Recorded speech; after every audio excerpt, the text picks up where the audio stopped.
بسم الله الرحمن الرحيم. الحقيقة مش عارف أقرأ كلمة ولا أقول إحساسي باليوم ده.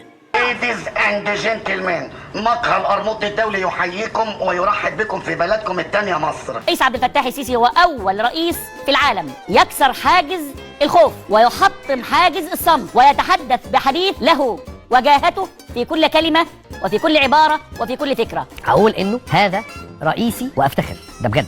الرئيس عبد الفتاح السيسي هذا هو رئيسي وأفتخر. مالك فخور قوي كنت قلتها ازاي؟ والناس مشغولة في الميدان، كان بيتم تخريب تواجد الدولة المصرية هناك.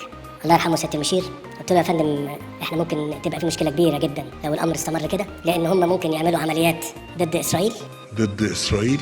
فلازم إسرائيل هترد. عملنا الإجراءات المطلوبة مع الإسرائيليين في الوقت دوت، واتصلت بيهم. شايفين بيعمل كيف؟ دسوس. قلت لهم احنا محتاجين ندخل قوات دلوقتي في العريش ورفح والشيخ زويد عشان نسيطر على الموقف هناك. كلمة حلوة، كلمة بتاعت السيسي، مش بتاعت رئيس الدولة المصرية، بتاعت السيسي اللي هو اللي احنا عارفينه. جاسوس. وتشوفوا حجم الخسائر وحجم الدمار وحجم الخراب. فكان عندي خيارين، ان انا اشيلكم الهم وحرب بقى، بنحارب ونحشد كل الجهود بتاعت الدولة للحرب ومفيش حاجة تاني. لكن احنا ما عملناش كده. ربنا يحفظك يا ريس، ربنا يحفظ سيادتك. قولوا آمين.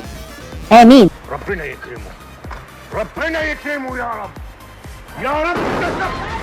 انا بحكي الحكاية ديت ليه؟ ليه؟ لأن أنا واد بضان وكنت واد بضان وأنا لسه بضان على فكرة، لأن أنا متعود أبقى بضان من وأنا صغير، فاهم؟